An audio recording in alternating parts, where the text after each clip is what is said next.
Il est 13 heures, Madame, Messieurs, bienvenue dans ces bulletins d'information.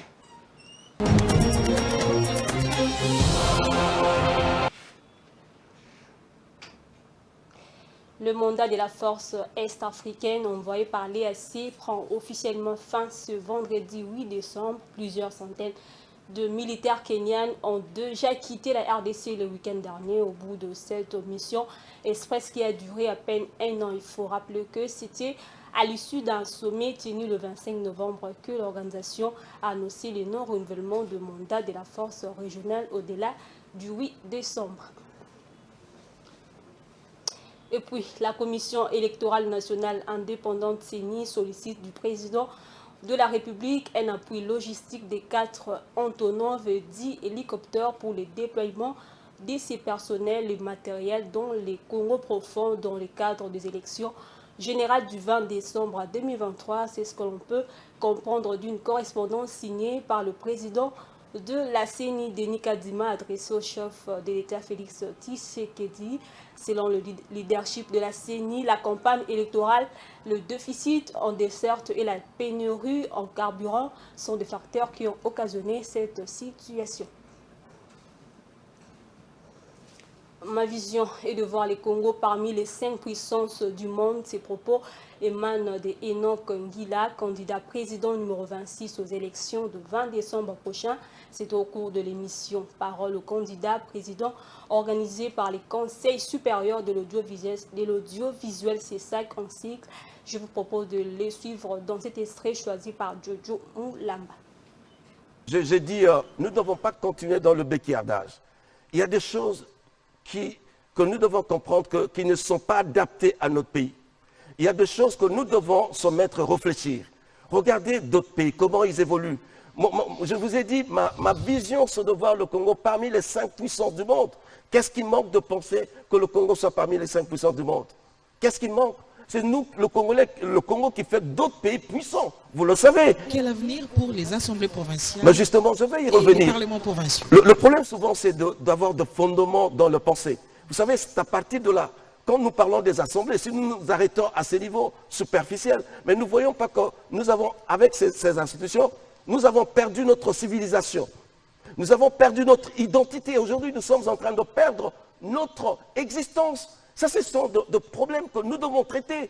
La raison pour laquelle je comprends, mais le problème, c'est que si vous me donnez le temps d'expliquer les institutions d'État d'hégémonie de contrôle, vous allez comprendre la place des institutions dont vous avez parlé.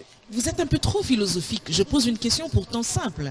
Quel avenir pour les assemblées provinciales? Faudra-t-il les supprimer? Faudra supprimer assemblées provinciales? Gouvernements provinciaux, quel avenir finalement? La question est pourtant simple. Une réponse assez philosophique. Je ne pense pas que des Congolais qui vous suivent et qui vous éliront peut-être le 20 décembre comprennent grand-chose sur votre vision à ce sujet. Je prends, vous savez, le pays s'est construit par 2 piliers. Je vais répondre à votre question. Il y a 2 piliers fondamentaux, les bases. Il faut commencer par les bases. Je n'ai pas dit que je ne donne pas l'importance à cela, mais quand vous me donnez le temps d'expliquer le fonctionnement des institutions d'État, d'hégémonie de contrôle, vous allez donner l'importance au Congo. On ne donne pas l'importance aux hommes. Je sais que les assemblées ont leur position dans les institutions d'hégémonie de contrôle. Oui, mais justement, M. Gila, qu'est-ce que vous vous proposez? Quelle offre vous faites? Est-ce que vous le gardez dans l'état actuel ou vous proposez autre chose? Parce que vous avez dit pour le province, vous retournez à 10 ou à 11. Et que deviennent les institutions provinciales?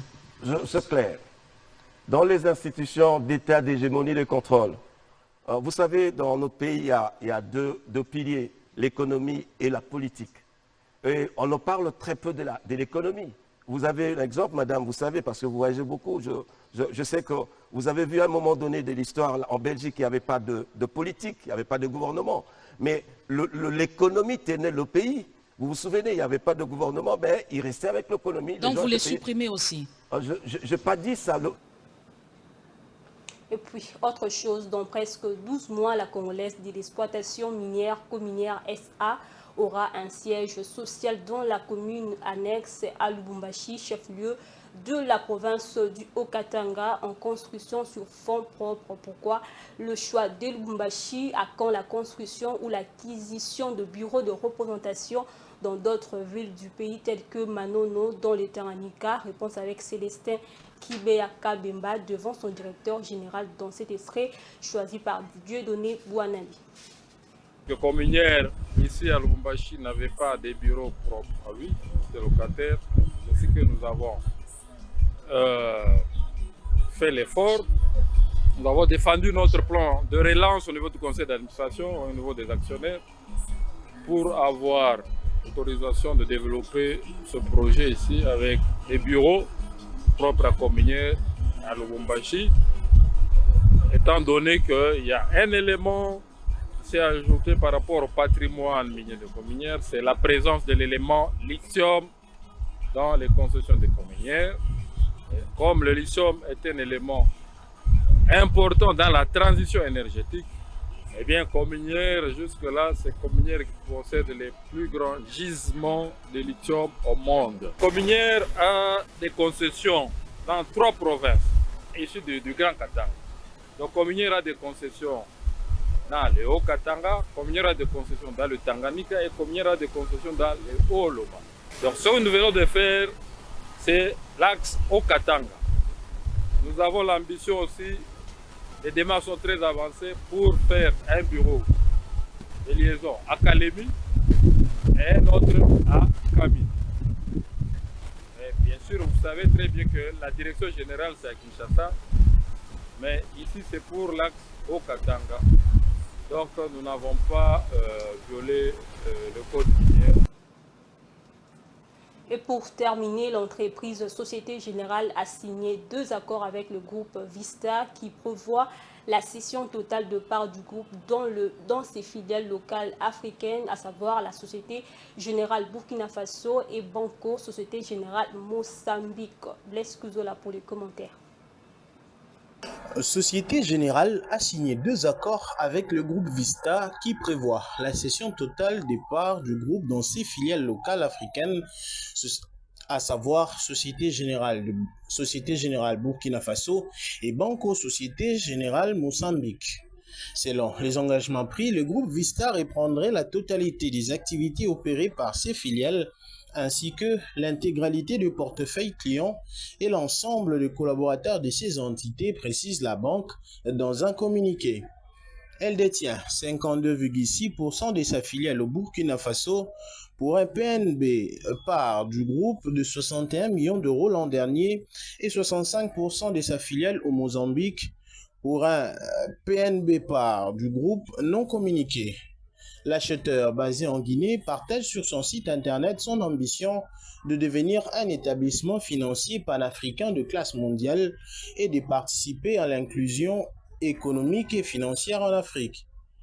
La Société Générale avait annoncé le 8 juin la conclusion d'accords avec 2 groupes bancaires africains pour leur céder 4 de ses filiales au Congo et en Guinée équatoriale, au groupe Vista et en Mauritanie et au Tchad, au groupe Coris. Entre-temps, la filiale au Congo a été préemptée par l'État qui est substitué à l'acheteur aux mêmes conditions.